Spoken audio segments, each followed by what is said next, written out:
Buenas tardes. En este podcast analizaremos un estudio de Jorge Radic sobre el sistema de evaluación y mejora escolar titulado La evaluación en los centros escolares, conceptualización y desafíos.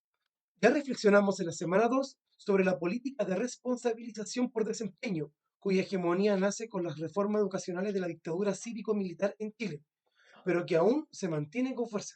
Con esta lógica, consolidada durante el retorno a la democracia, nuestra generación se ha educado y hoy trabajamos bajo este sistema de regulación y evaluaciones externas.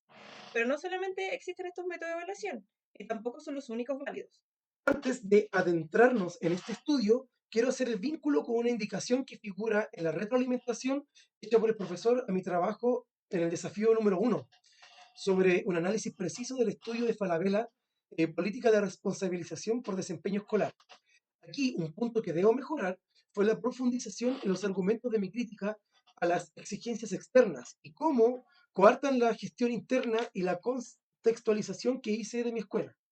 Específicamente, como miembro del equipo directivo, el tiempo se nos consume entre las exigencias internas emergentes en el día a día y lo que nos pide desde lo externo, dejando escaso tiempo para reflexionar en torno a la utilidad de la evaluación, cómo llevarla a cabo, los tipos de evaluaciones y qué hacer con los datos recogidos.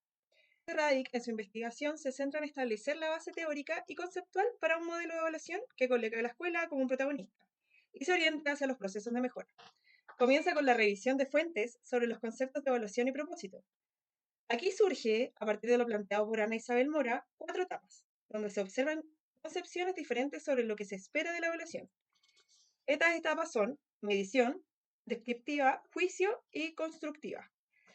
Puedo distinguir esta última que el autor considera más apropiada para su enfoque sobre la evaluación. Entonces, de acuerdo al texto y aplicándolo a nuestras prácticas de la escuela, en los 5 años que son los que he trabajado ahí, puedo decir que nos encontramos en la etapa descriptiva, donde la orientación de la escuela ha transitado, posterior a la pandemia, hacia una diversificación de los modelos curriculares, integrando enfoques, por ejemplo, de educación ambiental. Se han implementado estrategias de análisis de datos de forma colectiva, con reflexiones que ocasionalmente sirven de insumo para la toma de decisiones, pero no necesariamente siempre se ha hecho. Falta todavía consolidarlo como práctica, así como avanzar a una cultura de diálogo constructivo. Respecto a los prejuicios que hay sobre las evaluaciones, hay elementos que he identificado en mi experiencia laboral, como ver la evaluación como un proceso de cierre. Al final del proceso, sin discusión y reflexiones que lleven a acciones de la escuela. De hecho, el autor plantea también el prejuicio de que estos instrumentos buscan lo erróneo, donde existen verdades únicas, critican que también se aplica a las pruebas estandarizadas y homogenizantes por su rigidez y escasa adaptabilidad, con parámetros ajenos al contexto, así como son herramientas para ejercer poder. Respecto a las funciones de las evaluaciones que hace Radic en su texto, este nos muestra una tabla cuyos apartados pueden combinarse de distintos modos según la realidad de la escuela. Luego tenemos la influencia del management y la evaluación estandarizada en la educación. El texto analiza la influencia de los modelos de eficiencia que provienen del mundo productivo, a partir en Chile desde 1980, con la evaluación educativa, particularmente los modelos de gestión empresarial, Total Quality Management, TQM, y el auge de los sistemas de rendición de cuentas, el accountability, basados en resultados estandarizados, identificando sus implicaciones, beneficios y riesgos. ¿Y qué propósito tiene entonces introducir lógicas empresariales en la educación? Según el texto, los modelos de eficiencia y calidad provenientes del mundo de la empresa, impulsados, ojo, con lógicas neoliberales, fueron traspasados a la educación con el propósito de alinear los resultados escolares con las necesidades económicas. Por ejemplo, definición de calidad. Bajo el modelo de gestión de calidad total, la calidad se define como el conjunto de métodos para lograr la mayor satisfacción del cliente con los menores costos posibles. Tensión y distorsión. Esta racionalidad empresarial genera una tensión en la educación, de que los términos cliente, que puede ser el estudiante, la familia o la sociedad, y producto reducido al rendimiento de pruebas estandarizadas, son difíciles de homologar y distorsionan el propósito integral de la escuela. Certificación y competencia. Clasificación de normas de calidad. En el mundo de la empresa, como las ISO, introduce la certificación como un sello público, fomentando la competencia, en este caso, entre centros educativos para diferenciarse. Aportes positivos de este modelo. Pese a las críticas, estos sistemas obligan a mayor registro y sistematización de prácticas, con formación de equipos de trabajo colaborativo, definición de metas comunes y búsqueda de la eficiencia en el uso de recursos.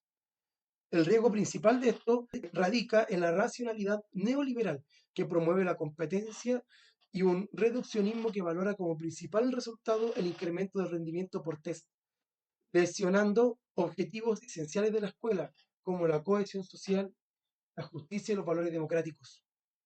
Luego, este mismo autor especifica la parte de los sistemas de accountability basados en resultados, lo cual es una tendencia impulsada a la mitad del siglo XX en Estados Unidos, que es reimpulsada en los años 80 por políticas de corte neoliberal. Busca el mejoramiento educativo a través de las consecuencias asociadas al desempeño de las escuelas en los test. El principal mecanismo comienza a ser las pruebas estandarizadas externas, a cuyos resultados se asocian fuertes consecuencias, incentivos y sanciones para la escuela. Por ejemplo, la reestructuración, la remoción de los directores o profesores. En Chile, más tarde, cuando se empieza a profundizar incluso en el retorno a la democracia, este modelo se insertan pruebas estandarizadas como el CIMSE y las pruebas como PSU, que ahora es la PAES. Ahora, las críticas fundamentales al modelo, podemos identificar la confianza excesiva en los tests. Estos tests son herramientas falibles y solo miden un segmento reducido y menos complejo del currículum, pudiendo el incremento de puntajes deberse al entrenamiento y no al mayor aprendizaje. Desequilibrio pedagógico.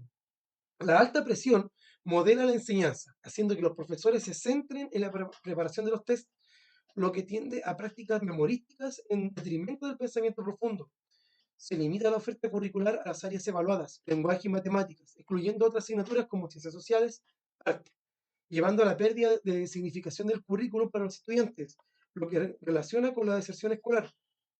Esto nos trae a la memoria, durante el gobierno de Piñera II, la reducción de educación media de las áreas de historia y arte.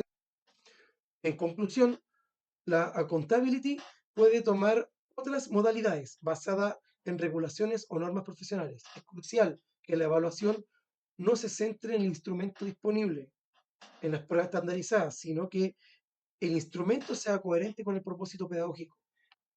Cuando menciona el nuevo paradigma, ¿cierto? El texto finaliza abogando por un cambio de paradigma en el diseño de los modelos de evaluación.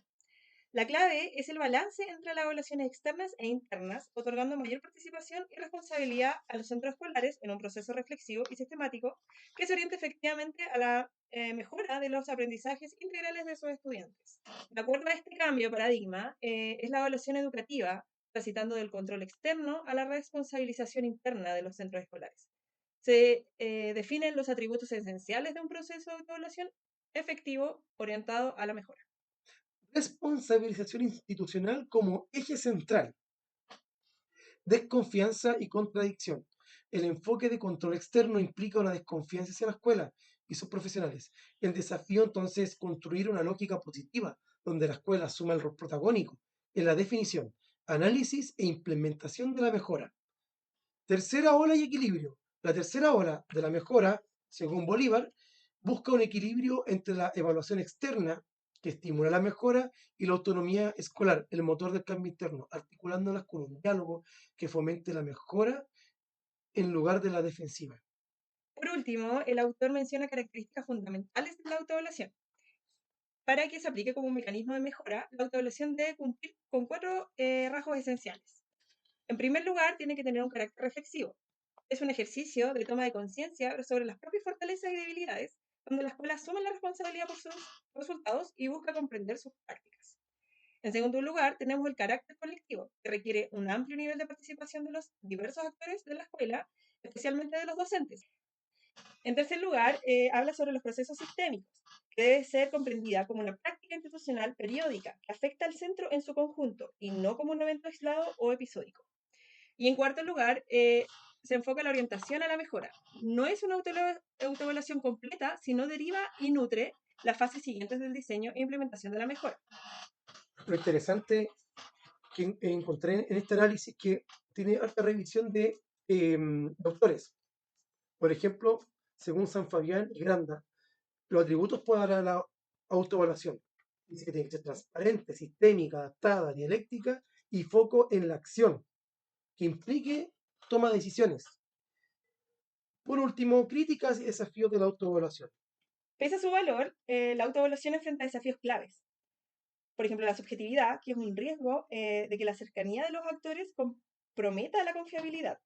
Se supera con la presentación de argumentos, evidencias concretas y el apoyo de un amigo crítico externo. También la incapacidad operativa, dificultad de que los centros para procesar el alto volumen de datos e instalar prácticas reflexivas duraderas.